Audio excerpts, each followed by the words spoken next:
Where do you come to get all your news? Washington Informer. Where do you come to get all your news? Washington Informer.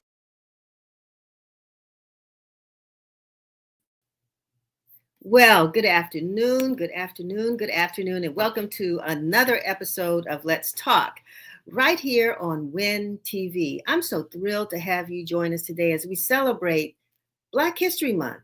Yes, we are still in the month, so much Black history going on, and this is a time when we celebrate African Americans' rich heritage here, not only in the U.S., but just, our story goes way back. So I am really, really excited. This is one of my favorite months of the year. We are reminded not only of the struggles and triumphs of those who came before us, but also the brilliance of Black culture and contributions that continue to shape our world. And as we honor this important month, I encourage you to educate yourself and learn more about the stories and legacies of Black history. You know, we have Black History Month because the Association for the Study of, the Association for the Study of African American History and Culture was founded by Dr. Carter G. Woodson. And it is that association, which goes by the name ASALH, that declares the themes for Black history every year. And this year's theme is Blacks and Labor. So when you pick up your copy of this week's Informer, you'll find several stories featuring Black American leaders in the labor movement. And so I hope that you remember that, again, this year's theme is Blacks in Labor. Remember that, it's Blacks in Labor. Yes, that's what I wanted to see. Okay, thank you very much, Jamon, because as I said, ASALH is the organization that establishes the Black History Month theme. And this year, as I said, it is African Americans in labor. I'm sorry, I said Blacks in labor. That's why I needed the graphic. And if you all want to know more about ASALH, I would ask you to visit their website. It's asalh.org. Go to that website, asalh.org. If you're looking for some information, some tools, anything that you might be able to use to help spread the word and learn more about Black history. As a matter of fact, you can even go there today and see what the Black history themes will be all the way up until the year 2030. That's how far ahead they are. And so I invite you to check that out and learn more about ASALH. And full disclosure, I am a board member. So I would suggest that you join ASALH. As we are in this crazy period where we are right now, I figure 3 things Black folks need to do. Number 1, of course, they should subscribe to a Black-owned newspaper. And in this case, I say the Washington Informer. Why do I say that? You all know why, because that's who we are, the Washington Informer. Secondly, I would say that every person that cares about Black history should be a member of ASALH. And I strongly encourage you to sign up and become a member of ASALH. And then the third is to support any other organization of your choice. Either you support or you attend a church and you become an active tither or supporter of that church, NAACP, Urban League, whatever the organization is, some organization within your community, take an action and become a part of an organization that's making a difference in your community. That should be your Black history gift to yourself. And so in this week's Informer, we certainly do have a lot of insightful articles that highlight, again, the stories of Blacks in labor. I mean, you all may remember trailblazer Geraldine Boykin, who passed just, I think, a year or so ago. And, she was the first Black woman to lead a labor union in D.C. We've got so many great stories here, you all, and that's why I wish you would pick up a copy of the Washington Informer. There are about 500 locations that we deliver to throughout the DMV. And, I always like to show the paper, bam, because we are still printing newspapers. But, for those of you all who really want the convenience of reading the paper online, you can go to WashingtonInformer.com. where you can see and read our news online and hopefully sign up even for our daily newsletter called Win Daily. And we like that win, even though it's Washington Informer News, but we like Win Daily. Everything we use is win, win, win, because we're going to win regardless. So keep that in the forefront of your mind as Black folks. We're going to win. But at any rate, go to WashingtonInformer.com, sign up, at least get the Win Daily and any of the other newsletters that you see there. We want you to be a part of the family. We want to keep you informed. Some people are trying to stay away from the news. I'm trying to come up with this theme. You all were supposed to help me. But some people saying they stopped watching the news. Well, regardless, we want you to stay informed. That's what's most important to us. You may not want the news, but you got to stay informed. So read and subscribe to the Washington Informer and become a part of the Informer family. And also, while you're here, for those of you all who are watching, we are so happy to have you today. But we want you to share.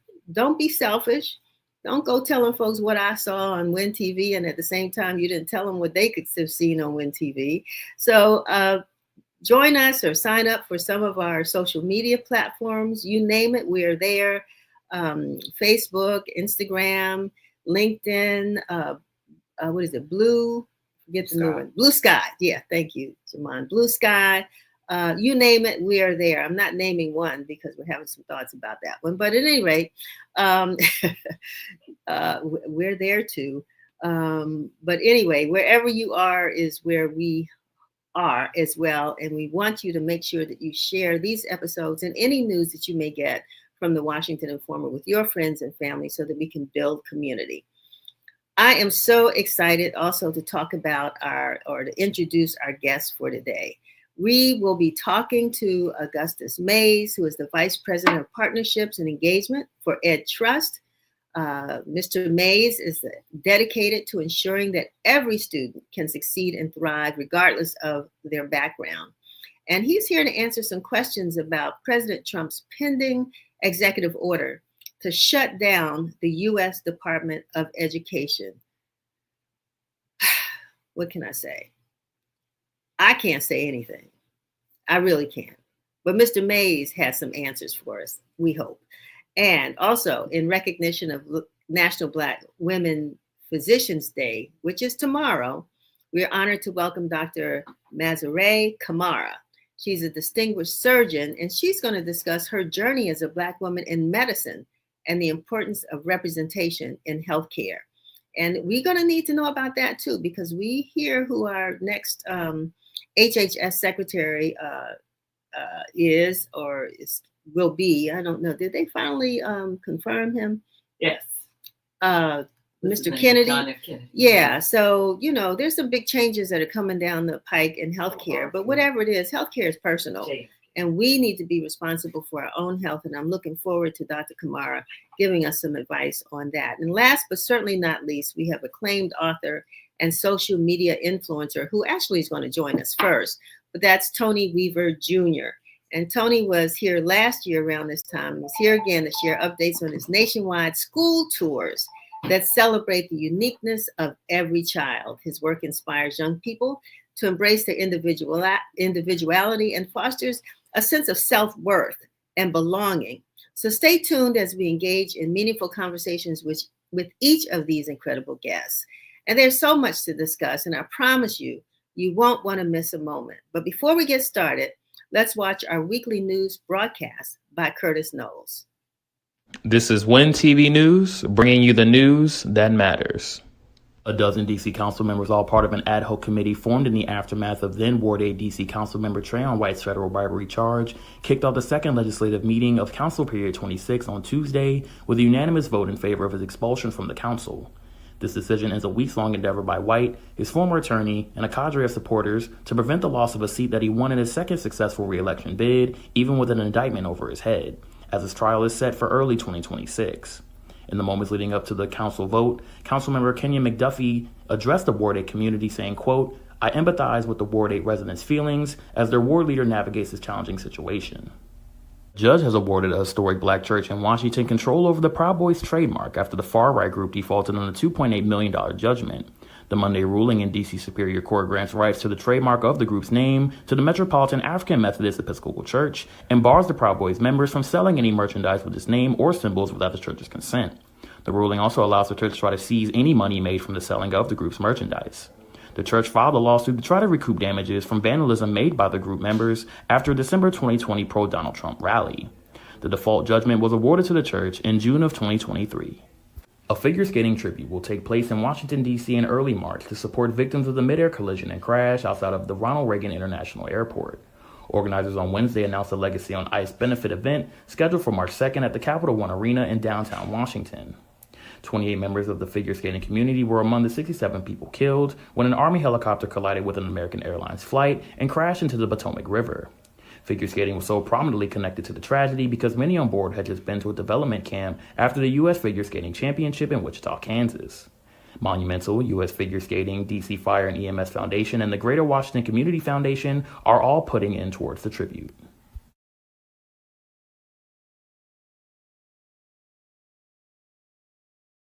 Thanks so much, Curtis. And before we bring on our next guest, who I am so excited to talk to. He is a young man who sort of makes weird normal. And in a sense it is. So we're going to talk to Tony Weaver, who's author and social media influencer. But before we do that, let's go to this video. You know what's better than one weirdo? Two of them.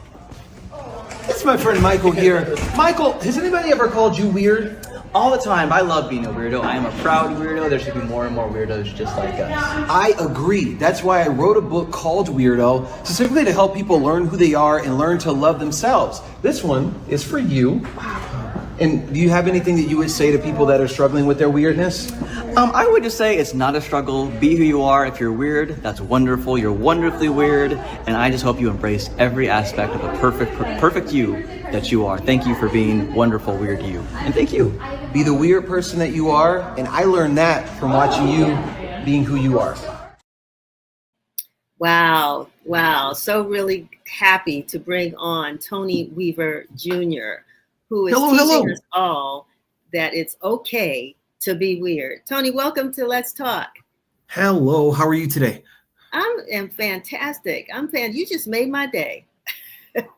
Well, that feels good to hear. Good to hear. I hope I can do it again. We're at the beginning. I hope I got some good positive stuff to say. Oh, you do. So how does it help for, first of all, you wrote the book.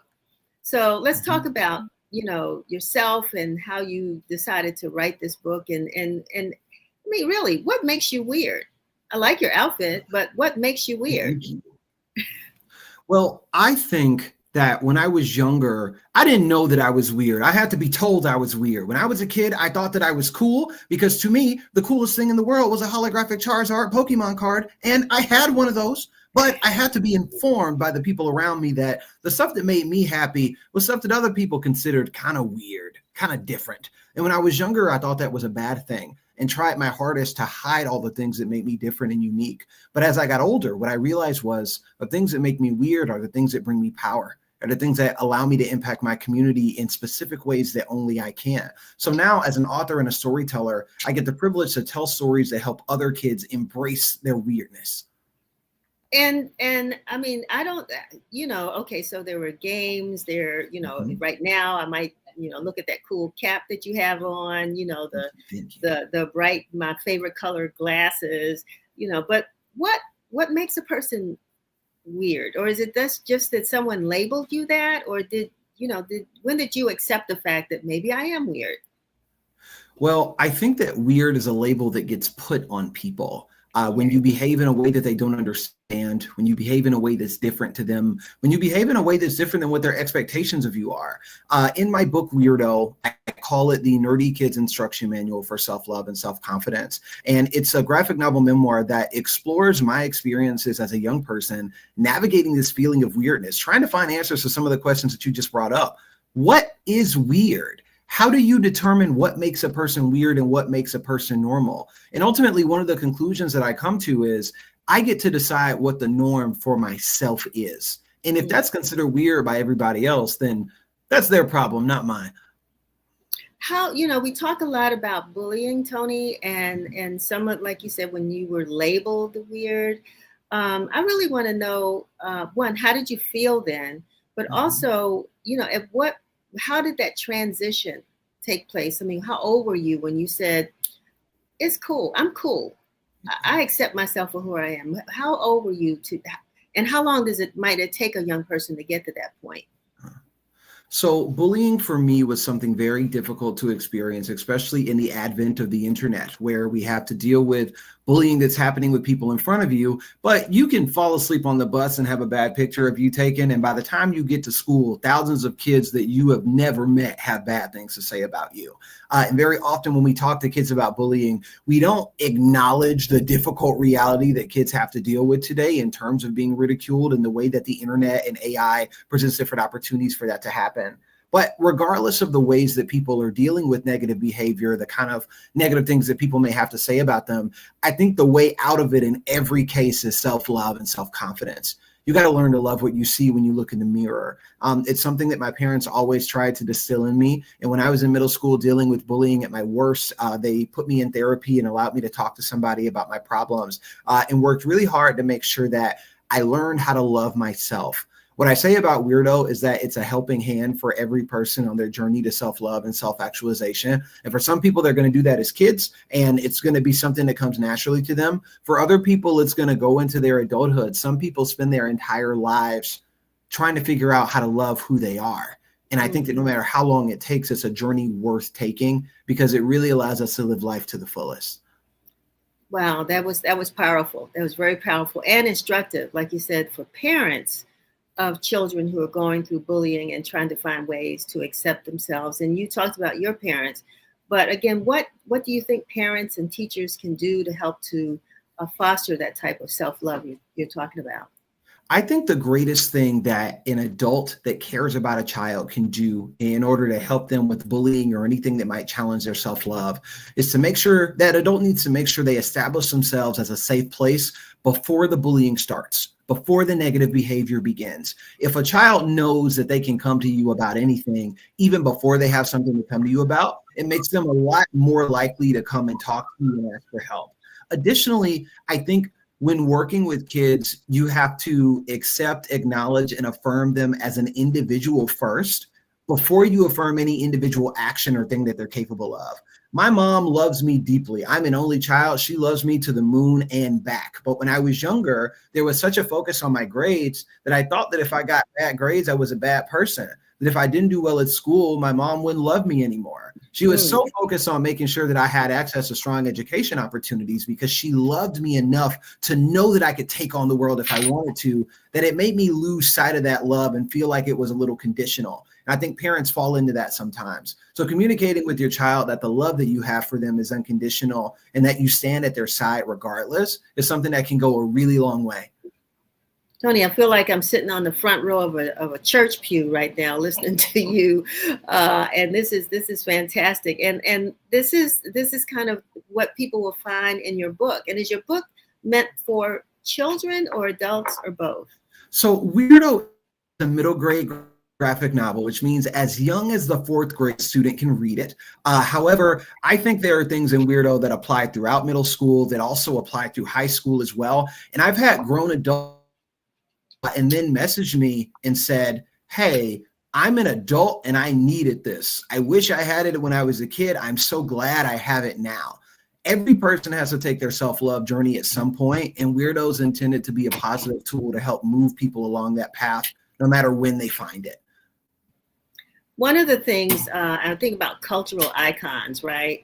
And, I think a lot of kids grew up with a weirdo on television who was Steve Urkel.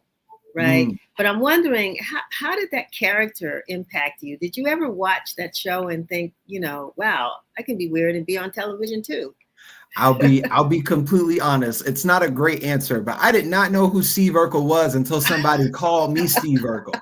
I didn't know. Oh, really? I had no idea what was going on. I said, who is that? I have no idea who that is. And I looked it up and I said, oh, well, I did do that. So I get it. But I think that even beyond Steve Urkel, there are a lot of really positive nerdy figures that are popping up in media today that are making it easier for kids to be themselves and embrace the things that make them nerdy. I think about Megan Thee Stallion and her unabashed love for anime, how much she loves anime and cartoons, and she's really open about that in her music and the way she dresses. Things like that certainly create space for kids that don't see people that look like them that are into those things. Wow. And now you're on tour with this book. Tell us about how the tour is going, what cities you've been to. I mean, can people find you in the DMV? Tell us about the tour. So since Weirdo published on September 17th of last year, I have visited over 40 schools around the country. Wow. So I've been in my hometown of Atlanta. I've been in the DMV. I've been in Washington, D.C., California, Wisconsin, Minnesota as well. I think in the DMV in particular, I'm really close friends with the folks at Phantom Comics in DuPont Circle. So I did a signing at DuPont Circle, and I'm always popping back up at Phantom.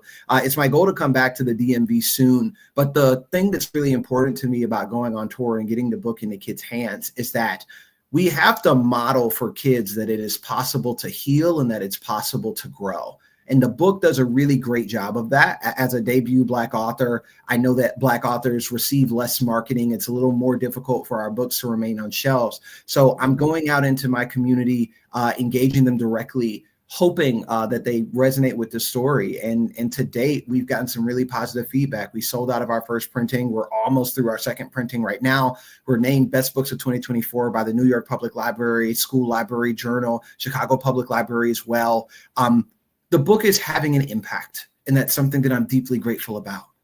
And speaking of impact, I'm really excited for you. But speaking of impact, are there any testimonials or anything that you have, some stories you've heard where a kid or a parent has come and said, Mr. Weaver, your book made me feel whatever? So I'll tell you this. Recently, I had the opportunity to visit a school that is in the same compound as a state prison. It is a school where young people that have been impacted by the carceral system go for their classes. And normally I don't get to visit schools like that because they tell me, oh, kids like that, we don't want to reward them for their bad behavior. And I'm like, no, they're kids. Kids need books, kids need stories. And I had the opportunity to visit some kids that were in that environment, and all of the positive things that they had to say about how they felt seen in the book. One student in particular said that reading Weirdo inspired him to write, that it made him understand that his voice mattered and that there were stories that he could tell. And to me, that is the crux of my work. That's why I do what I do. I think stories can change the world, but I am not arrogant enough to believe that my story is the one that's going to flip a light switch and change everything.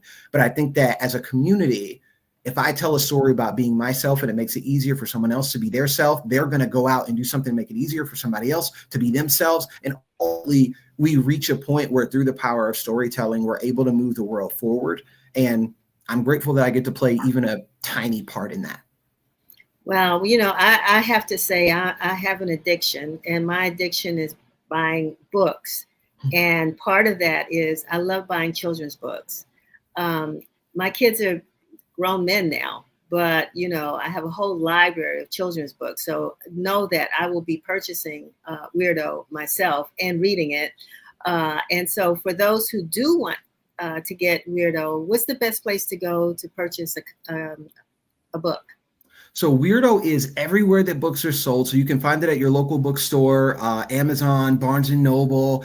In the DMV in particular, Phantom Comics, they have some signed copies by me that are there and available. But it's literally everywhere. If you go to a bookstore and they don't have Weirdo, we got to ask some questions. What's going on? So we're going to check out the folks at Mahogany, which is our Black bookstore, Mahogany and Sankofa. We'll check them out to make sure that they have it on their bookshelves. That's the go-to place for us in the DMV. So we're going to help you out in making sure that they have it on their shelves. Because if folks see this, we want them to be able to go pick up a copy. Definitely. Yeah. So are you coming back to the DMV anytime soon? So I am scheduled to be back in the DMV in the next 3 months. I Okay. don't have my calendar in front of me right now, so I don't know the exact date, but I am scheduled to be back in the DMV. Well, make sure you reach out to us so we can let our viewers know, where they can come see you. And we know what your favorite place is, the comic bookstore, the comic. Yes. What is it? What was the name of it Phantom again? Comics, yeah. Phantom Comics. Yeah, make sure we get there. So when you're not on a book tour, what are you doing? I'm writing. I think that in general, I am grateful that I have a desire to tell stories. Some people, the ideas come and go, but for me, my brain's always brimming with ideas. There's always something that I want to make, always something that I want to write. I'm also doing a lot of reading, hearing what other people are talking about. And otherwise, I'll be honest with you, I'm playing Pokemon cards. That's where I'm at. They're like, Tony's at home. He's out on tour. He's not working. What's he doing? I'm somewhere with some Pokemon cards in my hand, having a good time. All right, I gotta learn that one too. I think what our producer Jaman was, when you said Pokemon cards, he was like, "Yeah." So I've got a teacher right near me. So I really appreciate you taking this time with us today. I mean, I saw your story. I thought it was something we definitely needed to share with our readers. We're in a part of town in Washington, D.C., where people don't understand our community, and our kids are labeled all kinds of things, and so or labeled all kinds of ways, I'll put it that way. And so I think your message is really positive, and we might even try to find a way to get you here to talk to our kids in person. I really, really appreciate this time that you've given us today. Well, I would love to come talk to your students, and I'm grateful for your time as well. Thank you so much for your support and everything that you do to keep people informed. All righty. Tony Weaver, author of Weirdo, thank you for being with us. Take care. Thank you. All righty. Unlike Tony, I mean, I haven't been called a weirdo, but I know I do some weird things, and that's okay. I mean, according to him, it's okay. And so, and if you do, everybody really does need to read this book. That's the way I look at it. I mean, I'm going to get a copy as soon as I get off of this. I'm going to first talk to Mahogany and see if they have it. And I would suggest that you kind of look it up yourself, even if you're a parent, a grandparent, a teacher, a Sunday school teacher, working in a youth group or what have you. This would be a good thing. I'm pushing this because I'm really proud of him. So let me now bring on our next guest. Speaking of education, Augustus Mays with Ed Trust. He's the Vice President of Partnerships and Engagement. Welcome to Let's Talk. Thank you for having me. Good afternoon. Thank you. Augustus, are you weird? Absolutely. I think folks would be lying to themselves if they didn't really admit to themselves that they are weird. So yes, I have a little bit of weirdness in me too. All right, that's cool. That's cool. So tell us a little bit about Ed Trust. What is it? What's it all? What's your program and what do you do? Yeah, so Ed Trust is a national nonprofit organization that uses data, research, and advocacy to uplift the racial and economic inequities within our public education system. And we're particularly focused on Black, Brown, and low-income students, and really trying to ensure that those barriers that prevent them from potentially having an equitable and sound basic education are removed. And so we do work all across the country. We have a presence in the West, the Midwest, the South, the Northeast. And so we do a lot of state and local advocacy, as well as we do a lot of advocacy at the federal level here in Washington, D.C. So for locally, I mean, what are some of the issues that Ed Trust may be focusing on in the DMV? Well, in the DMV, a lot of our work nationally, which also touches on in the DMV. Okay, all right. And we do work in Maryland as well. Right. But a lot of our work focuses on, teacher diversity, school climate and culture, as you were discussing with your previous guest, where we really try to uplift sort of the Black experience and making sure educators are culture responsive in how they, address the diversity of our children and our students. And we also do a lot of work in assessment and accountability. And then on the higher ed side, we do a lot of work around access and affordability and making sure that campuses across the country, be it an HBCU or a predominantly white institution, provides the support, the culture responsive supports for Black students. So we do a wide array of work. Yeah, from so preschool at higher ed. so we're in a time and space right now where everything that you all do is being taken off the table. Right. And the reason why I've heard, I don't know totally why, but the president has said, or his folks have said that the United States education system is out of the top 40. We're number 40. We're the lowest. I don't know who is grading that, but and now we're talking about abolishing the Department of Education and kind of dispersing its responsibilities in different other agencies. How does that hit you? I mean, what's your response to that? Well, first, when we talk about the president and his radical conservative ideas, we really have to sort of take a step back and look at what he's actually trying to attempt to do by undoing the system that really uplifts and supports our students nationally through the U.S. Department of Ed. But what he's really trying to do is trying to dismantle what this country has been working on since its inception, which is addressing its original sin, which includes slavery, which includes the suppression of women and their right to vote and their right to have a level playing field with men. It includes, the Jim Crow laws that suppressed and segregated our society and deeply impacted the Black community. And it also includes the positive side of it, right? Since the civil rights movement, all of the policies and infrastructure that was created at the federal level to provide an equal playing field so that you had programs like ESEA, which also is supported a lot of the programs and resources that come out of the U.S. Department of Ed and other civil rights protections. He is trying to dismantle the federal infrastructure that is really trying to allow this country to be the best that it can be, which is a diverse democracy. So his attacks on education, which I think he sees as a way in which to hinder and also blunt the ability for Black and brown people to have chances at economic mobility. So this is a direct attack on public education, which educates 90% of this country. And he's also trying to hide or provide a different story, a story that we've been used to, right, in this country of really a whitewashed history of the United States of America, and really not leaning on our strengths, which is we're becoming a minority majority country that is diverse, that has a wealth of perspectives, a wealth of assets. And he wants to make sure, honestly, that we return to an era where white men had advantage over the rest of the country.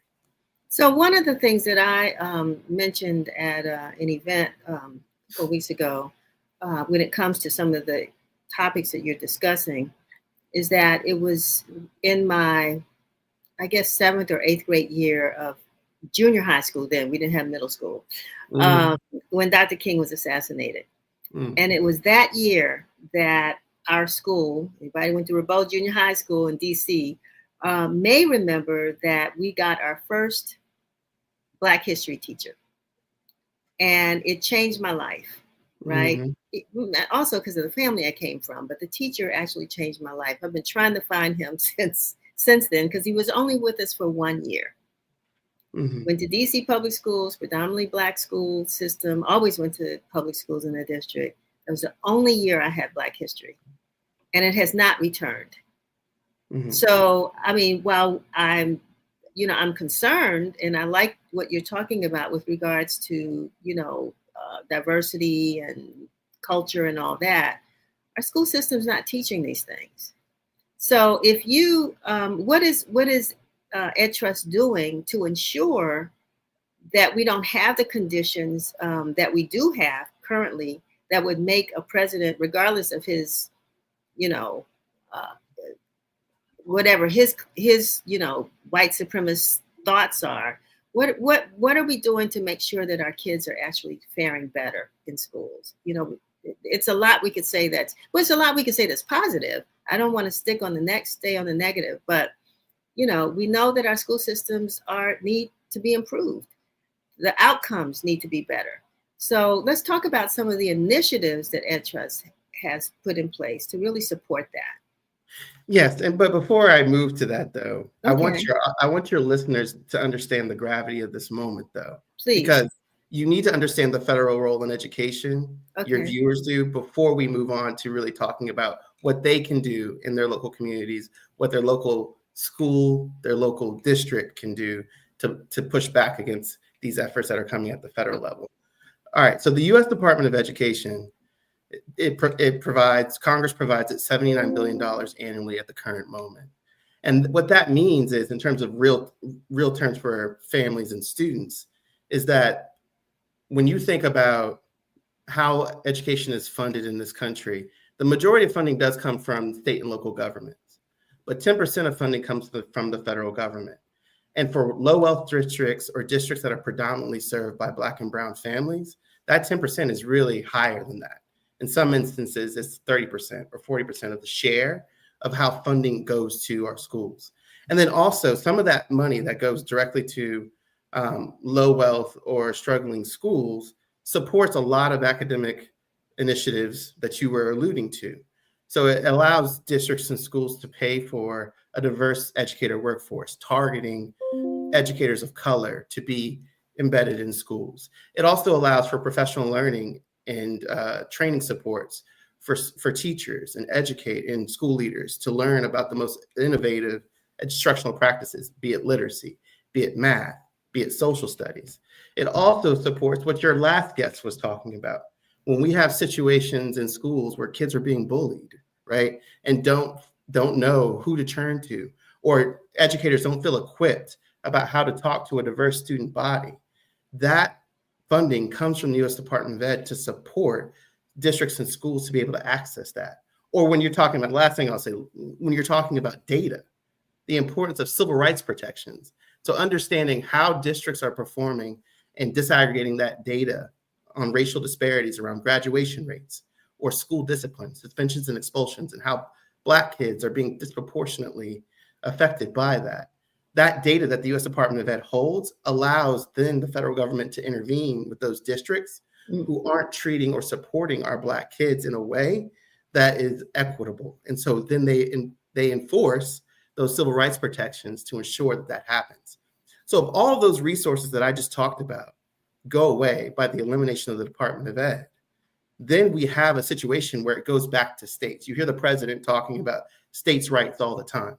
Well, that is code for, let's go back to an era when Black and brown kids were invisible, that they weren't seen, that they weren't held accountable for not providing them a sound basic education. So if that were to go away, that's what's at stake. So all the positive things, the things that should be happening in our schools, that are happening in some places, despite the barriers that our Black community faces, there's excellence happening every day. And the work that we do at EdTrust is uplifting that, right? Like, for example, to answer your question now, Okay. We are part of the 1 Million Teachers of Color campaign that is led by EdTrust and a lot of our national partners. Our goal is to increase or diversify the educator workforce by 1 million strong in 10 years. We're about, almost halfway through that. We've held many convenings across the country, bringing Black educators together, one as a community so they can know one another are out there, but they can also learn from one another coming across from different parts of the country to understand they have power as educators to also be advocates, to also advocate to their local superintendent or their local school board to put pressure on them to actually focus on this issue.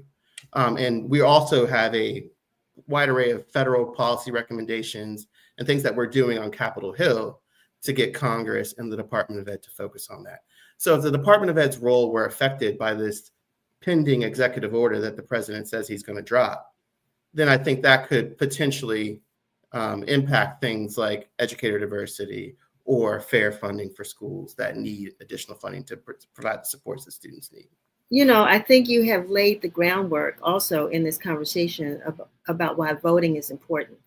Mm-hmm. Because people have been talking about that. The greatest impact that we can have is not necessarily who we vote for president, but who we vote for on the local level. Our council members, our state representatives, our school board members.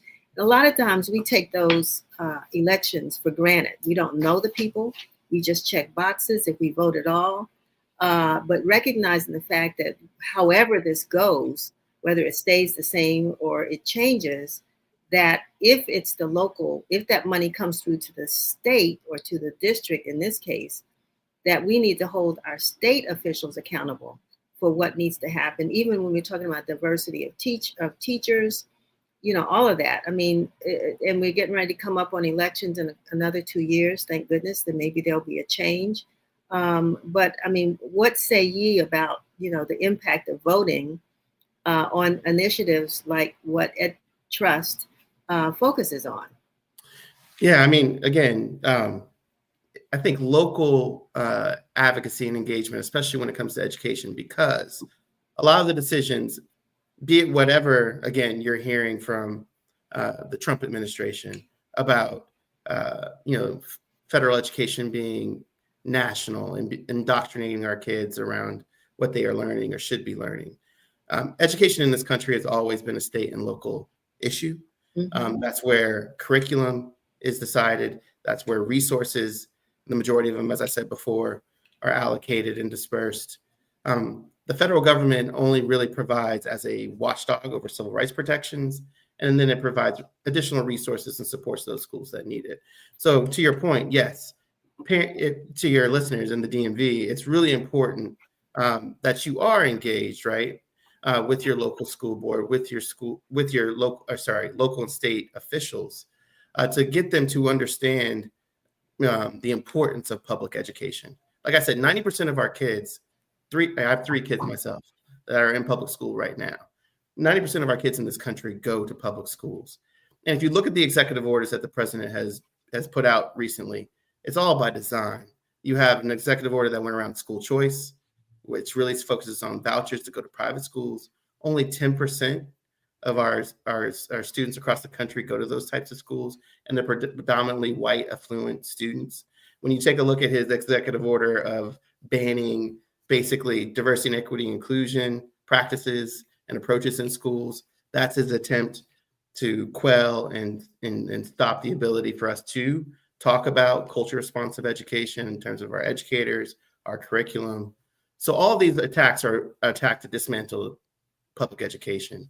And so it's important that if they do try to attempt to dismantle the U.S. Department of Ed, it's important to remember that 60% of all federal resources go to almost every district and state in this country. So not only are Black and brown people going to be affected, white people are going to be affected as well. And so we do have power in numbers in that. And so I think it's important as a community that we uplift, what's been working well for our students and why federal resources have been helping to support that. And if it goes away, those won't continue. But also to uplift the importance of what the Department of Ed has served for the Black community, which is civil rights protections. That if there are things that are going on in our schools that are inequitable and are disproportionately impacting Black kids, that it's the U.S. Department of Ed historically that has made sure states do right by us. Mm-hmm. And we know just by history that when we have left states up to decide who gets the best education and who doesn't, they haven't always done right by our community. I think there are good state actors out there, but not every state. So it's very important for folks to stay engaged and stay informed, watch what's happening at the federal level. Go to edtrust.org. That was my next question, right? Yeah, go to our different social media sites that we have. But I also think it's important to also just be engaged with your local officials, state and local officials. Again, uplift what you could really be doing in terms of making sure that they hold the federal government accountable to maintaining public funds for public schools, and also for them to work with Ed Trust, because we do have, like I said, on the ground in different states where we're working with, like in Maryland, we work with the Maryland Alliance for Racial Equity in Education, or MARI. It's a statewide coalition of many racial equity education organizations. And we go to Annapolis frequently to advocate for educational equity opportunities and initiatives. And we will be engaged through that group here in the DMV in Maryland specifically to really make sure that not only the state is doing right by Black and brown kids in that state, but also put pressure on our federal delegation in Maryland to ensure that they push back against the Trump administration and the harmful policies that they're trying to. But, we're about out of time, but two questions. Number one, we're talking about, I guess, public school education, but there's also going to be an impact on HBCUs. Am I correct? That is correct. Yes. Okay. I mean, we've already been, yeah, go ahead. No, I want you to go ahead. Yeah. So I was going to say, yeah, I mean, we've already been seeing that take place. So a lot of the stuff that we're seeing at the federal level has been taking place in the states for the past 3 years. Mm-hmm. So we've seen in Texas, for example, there's a bill called Senate Bill 17 that basically told public universities that you could not provide the kind of supports that Black and brown students have always benefited from to ensure that they had an equal playing field once they entered college. So that's like scholarships that were targeted to support Black students who might not have the means to go to college, or academic offices that really provided support for Black student initiatives so that they not only got into college, but they'd be able to complete. They banned that, made that unlawful, right? And so we've been pushing back in states like Texas and Tennessee and Kentucky where that has emerged.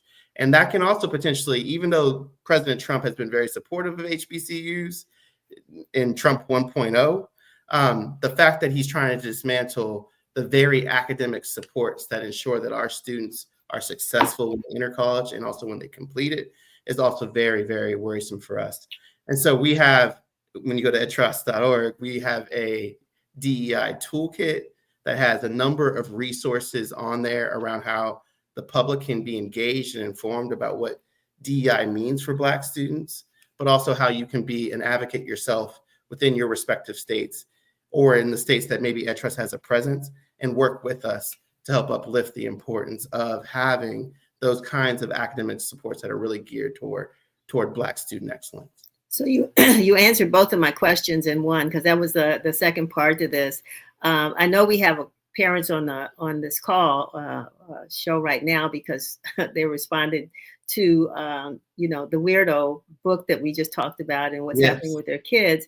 And I'm sure these parents also want to be engaged in how, in ways to ensure that there aren't any continued losses for their children in the education system.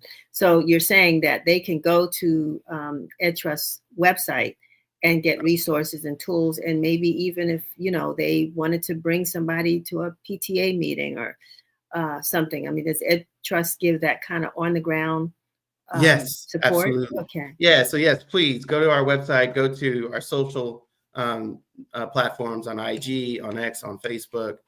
We have put out a lot of content there. You can get in touch with us there. But I would also say, reach out to me. Go to our website. You can contact me directly.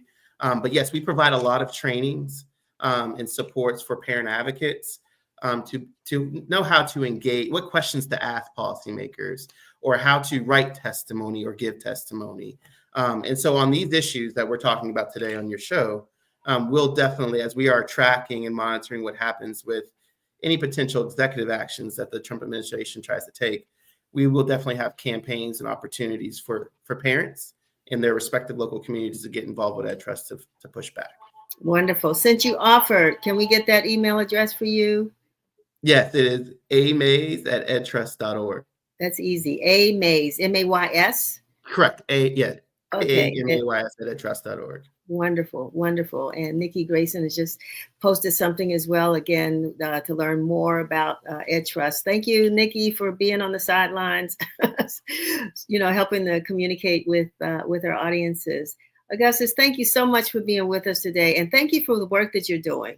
Thank you for having me, and really, please reach out to us. We look forward to working with you. We're stronger in numbers, so we need y'all in the fight. So thank you for giving us the platform to share the information with your audience today. Oh, we're gonna have you back because there's more to talk about as we go forward. Yeah. So anyway, thanks again.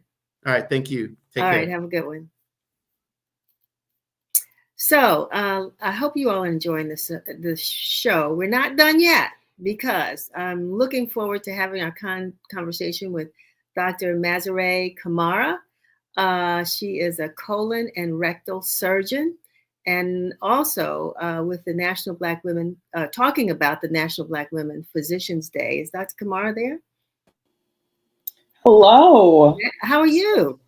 I'm doing well. How are you? I'm good. Oh, my pleasure. My pleasure. Tell us briefly about, so, I mean, we know what you do professionally, and actually we might want to talk a little bit about that. But, as a Black woman physician, tell us a little bit about your journey. How did you end up being Dr. Kamara? No problem. Thank you for having me. So again, my name is Dr. Kamara, and I'm a colon and rectal surgeon. A lot of times people are like, what exactly is that? And I deal with the surgical management of diseases that impact the colon, rectum, and anus. A lot of diseases, or some diseases that this includes, are colorectal cancer, diverticulitis, rectal prolapse, constipation, hemorrhoids, anal fissures. And in clinic, I see common complaints that have to do with those diagnoses, but also bleeding from your bottom, bleeding per rectum, hemorrhoid pain, anal pain, masses or bumps that you might find around your anus. And then also sometimes having stool leakage from either your anus or from another part that you don't expect it to come out of, like one of your lady parts or your man parts. So colorectal surgery is a broad spectrum of things, from cancer to non-cancerous diseases, and then also a lot of lifestyle diseases or quality of life, things that impact your quality of life, but not necessarily will impact your length of life. Dr. Kamara, I don't mean to be, like flippant or anything, but, when we think about people that want to go into medicine and they want to go into, they want to be a doctor, nobody thinks about the butt. You know, so how did you end up there? How did I end up there? That's a good question. I mean, what was your how did you end up That's a good question, because people say, how did you get here? And for me, my interest in medicine, one of the big major whys for me is when I was growing up, unfortunately, my cousin got very ill and she was in the hospital. And I remember just seeing a revolving door of doctors, and these doctors were saying all these terms and terminology, and my parents and I and my aunts and uncles were just getting more and more confused, more and more anxious. So it was very important to me to become a physician that was going to also be able to impact public health. So once I knew that I wanted to be a surgeon when I was in medical school, then I went on to residency, and you go on to residency for general surgery is 5 years. And then when I got there, I said, colorectal surgery is going to give me the opportunity to be a public health surgeon. Not only am I going to get to do what I love to do, which is to operate, is to meet patients, hear what their complaints and concerns are, validate their feelings and the symptoms that they're having, and explain what we can do in the operating room to fix that. But outside of being able to operate and help my patients in that way, I wanted to be able to speak about different things that are impacting our communities, like colorectal cancer, awareness about screening, and talking about things like poop that are a very good insight of how your overall health is going. And it's a very intimate topic that people don't want to talk about. Exactly. So alarm symptoms, like when people are experiencing bleeding per rectum or changes in their stool. So for me, it was a way for me to merge both my love for surgery and also my love for public health. I want to do patient education. I'm passionate about community engagement, and I want to give my patients and communities information that empowers them in the healthcare space. And when people come to you, I mean, it's almost as if, you actually, as a surgeon, you fix it, hopefully, but you're fixing a problem that may have started much earlier. And so I'm assuming, I'm not a doctor, so correct me if I'm wrong. But so as in public health, I mean, what would you tell people? I know we need to get these colorectal screenings, right? The screenings, the colonoscopy regularly. At what point should we start doing that? I know you weren't here. We were talking about Black women in your field, but since you're here, we're going to borrow some more information from you. No, it all goes together. And I'm really excited that, National Black Women Physician Day falls in Black History Month. And it's really important, especially with colorectal health as well, because Black patients are more likely to develop and also die, unfortunately, from colorectal cancer. So it all, for me, is one one big thing. So it all goes together. So I don't mind talking about either of those Good. or any of those. I would say for the first part, some of these issues are longstanding issues, but then there are other things that are acute changes or changes that happened just recently.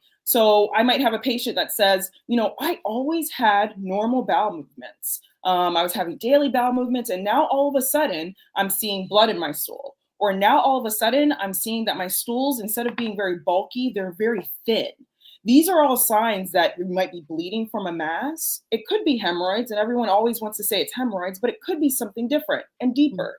So you might be bleeding from a mass. You might also have those more narrow stools because you have a mass that's pushing and making that smaller.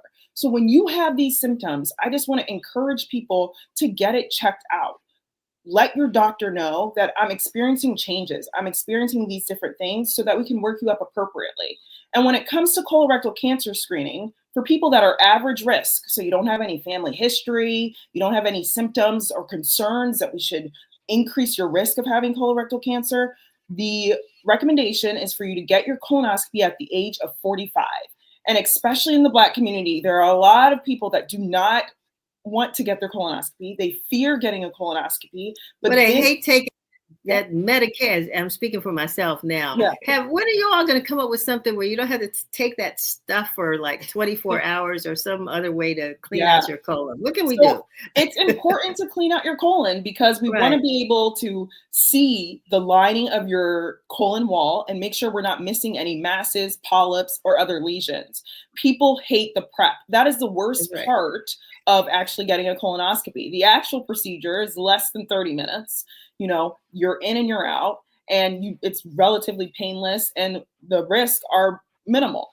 But when it comes to the prep, that's the issue. So now there are different types of preps. You can ask your doctor to give you something besides. Usually we have something that's called Go Lightly, and that's 4 liters that you have to drink, and it completely cleans out your system. But we also now have different things like that you can take it with tablets if you prefer to take some pills. And they're also making new preparations that are smaller volumes that you have to drink. But we need to clean out that whole colon, because that's the way that if there are polyps that are precancerous lesions, we can take out some of those. Right. Well, thank you. I feel better now because it's that time for me. So I'm like, God, do I really have to do that? And I'm sure everybody I've talked to always, you hear it. Yes. It. So I hear it every day. But I will still encourage you, because not only is it diagnostic, so if there is cancer there, and you diagnose it immediately, but it's preventive. When there are precancerous polyps, we can remove those polyps. Sometimes we have to do that in multiple procedures, but we can remove it before it becomes cancer. So that is the benefit. Not only are we diagnosing, but we're also doing preventive measures. And that's different than if you do the Cologuard, where you just poop in a box and then we test it for blood and DNA. Is only basically a diagnosis. It can't prevent. You can't take out a polyp with the Cologuard. Right. Well, I mean, we're going over, and that's okay, because I really want you to talk a little bit about, this field that you're in, and, what the representation is of Black women in this field. And so, tell us, are you one in an ocean of, plenty, or are there more Black women now who are pursuing medicine? What's happening So National Black Women Physicians Day basically commemorates the first woman physician in the United States. And that's Dr. Rebecca Lee Crumpler, and she got her medical degree in 1864. Wow. And it is amazing because now when we look back, we still we're highly underrepresented in medicine. Only 3% of physicians are Black women. So not only are we happy for the representation that we currently have, but it's a time where we can really talk about how we can break down those barriers and encourage other people to pursue a career in medicine. I think one of the main things is sometimes people just don't see it. Representation matters because when you see someone doing something, you're like, I can be that. That is possible for me. So my recommendation, and what I tell people all the time, is look for mentors. In today's day and age, with social media, you can basically find a mentor anywhere. So when I was interested in colorectal surgery, I didn't have any mentors that looked like me. But then I got on LinkedIn and I literally would cold email different colorectal surgeons, until I found mentors who were willing to mentor me, willing to work with me, and I was able to achieve this career. So it's about finding mentorship. There's a lot of work that can be done when it comes to representation in this field, and we are so needed because our patients need us. You know, I think the other barrier for some is, you know, the fear of medical school costs, not just the time, but the cost. And so has anything, or are you finding that there are greater resources for those who want to pursue medicine, particularly women, to help support them through their, you know, their education and training? I will say it is a very expensive process. Mm-hmm. As a first generation physician myself, first in my family, it is very pricey, not only to pay for your tuition, but to pay for your books, to pay for the exams, and then to pay for the preparation materials that are necessary to prepare for those exams. So I would say the resources, unfortunately, there are some. So there are different scholarships that are available, but a lot of times, many of us are having other jobs, taking out extra loans, and putting ourselves in sometimes a poor financial situation in order to achieve this dream.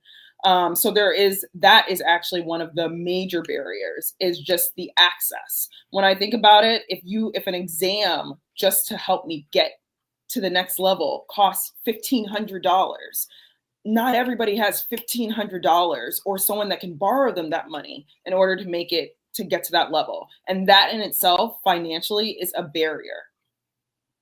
Yeah, but you know, you persevered, thank goodness, and now you're, you know, waving the flag and saying, "Come on, let's join because Absolutely. of the need." 3% is a sad number, although I assume that a lot of those are still coming from, you know, our traditional schools like Howard University, and where else are our medical schools producing more physicians? I would say HBCUs definitely have the highest number of producing Black physicians. Mm-hmm. But at all of the other institutions as well, like I trained at my medical school was Michigan State University. Okay. And then I went on to do my residency at Detroit Medical Center, Wayne State University. And while these are not historically Black colleges or universities, I went there and I thrived. And once you get into these institutions, it's important to build your network. And your network doesn't always have to look like you.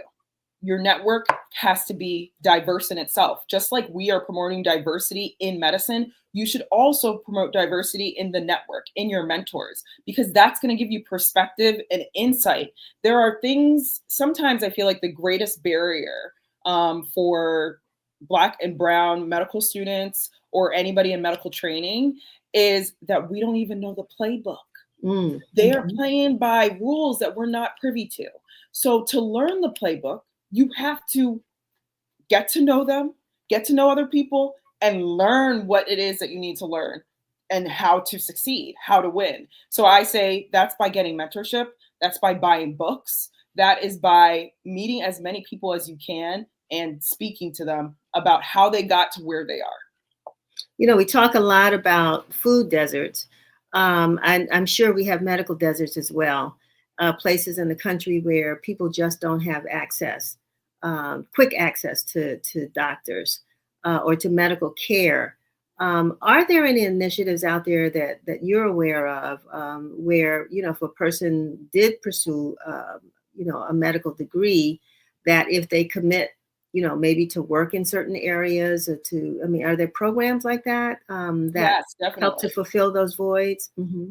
Yep, there definitely are. So especially when it comes to loan forgiveness and repayment options, if you work in certain areas that are more underserved, then you do have access to those types of payments or benefits for being in an underserved area. Right. And I guess the last question I would ask is that we have a new sheriff in town or coming that's going to be over Health and Human Services. What are the Black women in medicine or Black physicians, Black women physicians expecting as an outcome of some of the new policies that may impact patients around the country. I know that we are, talking about obesity as an issue, which I think probably has an impact on the type of medicine that you practice, and nutrition issues and what have you. I mean, what are you all advocating now for patients to be healthier, besides, in addition to the testing, that you may do? But what else would you advise communities or individuals to do to ensure more quality health for themselves? Yes, I think quality health for yourself, especially when it comes to colorectal health, I'll speak on that first, is a lot of lifestyle changes can be made. So you're going to watch your weight, you're going to increase your physical activity. And then when it comes to your diet, you really want to be privy to how much fiber, especially, you're getting in your diet. The American diet is very low in fiber. Low fiber, red meats, those things are associated with increased risk of getting colorectal cancer. So everybody should be getting 25 to 30 grams of fiber. Look at your nutrition labels. See how much fiber you're getting. Take a fiber supplement. Metamucil, Benefiber, Citracel. Those things help you to increase your fiber in your diet. Make sure that you're drinking enough water, 60 to 80 ounces of water a day. These are things and changes that you can make in your daily life. But then I want to encourage everyone, establish care with a primary care physician or provider. When you're establishing care, you are letting them know, hey, I'm here. And these are what is happening with my body. And sometimes the things that you think and have accepted as normal are not normal. They're very far from it. So you need to make sure you are talking to a medical provider so they can tell you, actually, what you're describing there is something that we need to work up further. And it could indicate X, Y, or Z, and we need to look into it further. So those are the things that I think that everybody at a baseline, at an individual level, you can do. Despite what might be happening around us with different policy changes, this is how that you can empower yourself and take charge of your own health, so that when you enter into a medical space, you have certain things that you've already done. And the other thing I want to tell people, know your medical history. Know what medications you take. Know what family history you have of different diseases, including cancerous and non-cancerous things. When you enter into your appointment, you want to have that information. You want to know that information, because information is power. What you know can help us to diagnose and figure out what is happening with your body. So I just want everybody to know that you can take control. You can understand better what is happening, but we just need to do the small things on our daily basis to help positively impact our health.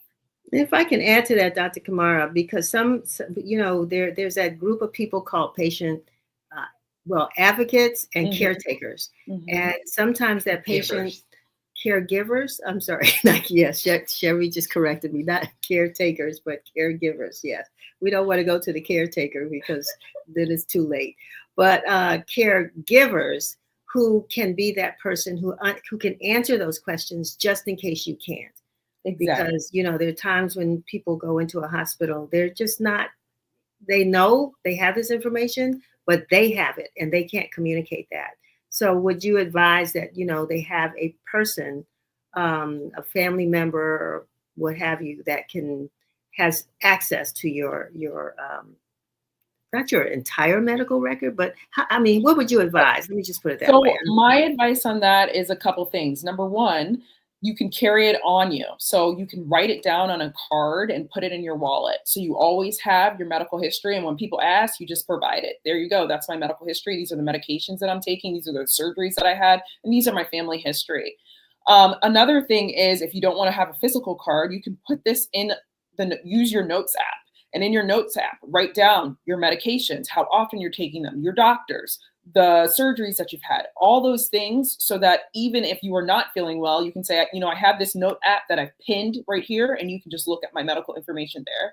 And then, yes, always make sure that you have an emergency contact, someone that has the basic information, even if they don't have all of the details, but the basic information that can help us diagnose. When we're making a diagnosis for you, all of that past history is very important. That plays into where you are right now. So I know sometimes when people come to see us, they get a little bit frustrated. Like, it should be in my chart. It should be, and it might I was very going well to ask that question too, right? yes, but when you say it and we have an open discussion about it, that's really when you're getting the best care. Okay. Well, I want to thank you so much for being with us today. I want to help you to celebrate, and others, National Black Women Physicians Day, which is tomorrow. Yes. And so tell us, how do you plan to observe that day? And is there something the rest of us can do to help all of these Black women physicians observe that day? I would just say, thank the Black women physicians. You can thank them online. Social media, I feel like, is the big space where you can actually see more Black women physicians than you might see on your daily life. So number one, thank them online. Just a thank you to physicians for the positive impact that we have had on your life. And then for me personally, I do have a very strong group of Black women that I trained with, either in medical school or residency, and even in fellowship, who I just have this community. So we celebrate each other. And you can see more actually on my social media page. So you can follow my Instagram at Dr. Kamara. And I'll be posting there and posting some fun reels that me and my friends made, just to raise awareness that we are here to listen, and we are here to empower our communities. Wonderful. Dr. Kamara, thank you so very much for being with us. Thank you for selecting medicine as your career. It sounds like you wear it well, and looks like you wear it well. So we appreciate all the advice that you've given us today, and hopefully we will take heed. Okay, well, thank you so much for having me, Denise. I'm happy to share, and I look forward to celebrating National Black Women Physicians Day tomorrow. All right. Okay. Thank you. Take care. Thank you. Bye. All righty. So we're way over, but it was worth it. And I hope that you all have enjoyed our show today. I like the fact that we've had a new viewer that I see who's been commenting, Nikki Grayson Matthews. Nikki, thank you for being a part of our Let's Talk conversation today. Always love to see new faces that respond to us, because that certainly does help. Yes, Black doctors matter. I still have one more thing that we're going to do before we go. But before then, I just want to say again, thank you for joining us. We will be back here next Friday, same time, 12 to 1. Next time you come, bring your friends and relations and your comments. You know that if you ever have any ideas for guests that you would like to join us here on Let's Talk, you can reach out to us at news, at WashingtonInformer.com. We'd love to hear from you. We love your comments. All of that makes a difference to us. I mean, this is not a one-way conversation. This is a dialogue. And so I appreciate your time and your attention. With that, we're going to end the program with a word from Dr. K. Wise Whitehead on Black History Month. And we want you to make sure, as I said, you do 3 things. 1, subscribe to a Black-owned media institution so that you can stay informed. You may not like the news, but you need to stay informed. Number 2, if you're a Black person or white person or anybody or any other person that really loves Black history, become a member of ASALA. And number 3, support any Black-owned institution in your community, your church, your community organization, the national organizations, whatever your choice is, an organization that represents your interests, join. With that, this is Denise Rolark Barnes signing off. Thank you so very much. And now we will hear from Dr. K. Wise Whitehead. Have a good weekend. Hello, I'm Dr. K. Wise Whitehead, the president of the Association for the Study of African American Life and History, ASALA. Black History Month 2025, we proclaim it. According to former Georgia Representative Julian Bond, Black Panther leader Elbridge Cleaver once said that when Rosa Parks chose to stay seated on that bus in Montgomery, Alabama, somewhere in the universe, a gear in the machinery shifted and everything changed. A gear shifting moment. In the history of this country, in the ongoing fight against racial oppression, against a white supremacist narrative, and against the racial apartheid laws that were passed and upheld, there have always been gear-shifting moments when individual people have taken a stand. Gears shift when we choose to fight. when we choose to stand up, and when we refuse to back down. The moral arc of the universe does not bend on its own toward justice. It bends because we push it, and because we are willing to continue to do it until change actually happens.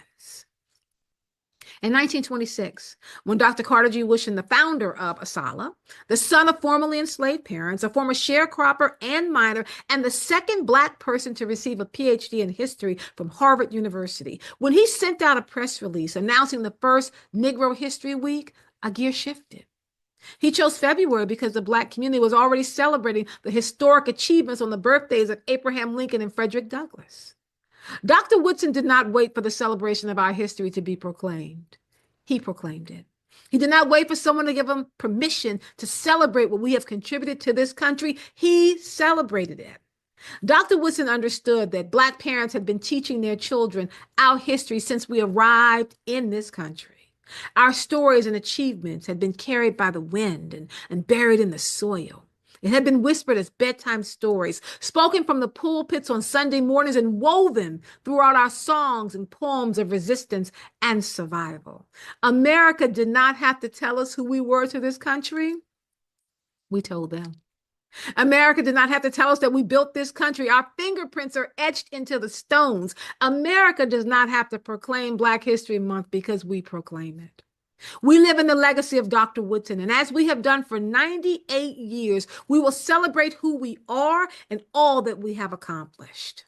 We stand at the intersection of the past and the future, and what we do at this moment will determine how the next gear shifts. The 2025 Black History Month theme is African Americans labor, which focuses on the various and profound ways that work and working of all kinds, free and unfree, skilled and unskilled, vocational and voluntary, intersect with the collective experiences of Black people. We're celebrating our visible labor, from the work we did back then to build the White House, to the work we do right now to hold the White House accountable. From repairing the roads to teaching in our schools, from stocking shelves to packing and unloading trucks, from working in the federal government to our ongoing labor in the state and local offices. We're also celebrating our invisible labor, from raising and teaching our children to caring for our aging family members, from finding ways to practice revolutionary self-care to finding ways to hope beyond hope in a country that frequently targets and terrorizes Black people. We bear witness to what it means to work hard every day and to get sick and tired of working so hard. As the president of ASALH, one of the many legacy keepers of Dr. Carter G. Woodson, I am excited to proclaim and uplift the start of Black History Month 2025. I believe that ASALH is a lighthouse that you do not notice until you need it. When boats are caught in a storm or in the fog, they look for a lighthouse to help guide them safely back to the shore. We have been standing as a lighthouse, proudly proclaiming the importance of Black history and helping people to understand that it is only through the studying of the quilted narrative of our historical journey that we can see the silences, the blind spots, the hypocrisy, and the distortions of American history. We do not celebrate because we are given permission. We celebrate because we are the permission givers. We do not wait for Black History Month to be proclaimed because we are proclaiming it. We do not wait to be seen because we see ourselves. We do not have to be told the story of America because we're writing it. We are telling it. We are owning it, and we are pointing the way to it. We invite you to join with us as we once again celebrate and center the incredible contributions that Black people have made to this beautiful and imperfect nation. Happy Black History Month 2025. We proclaim it.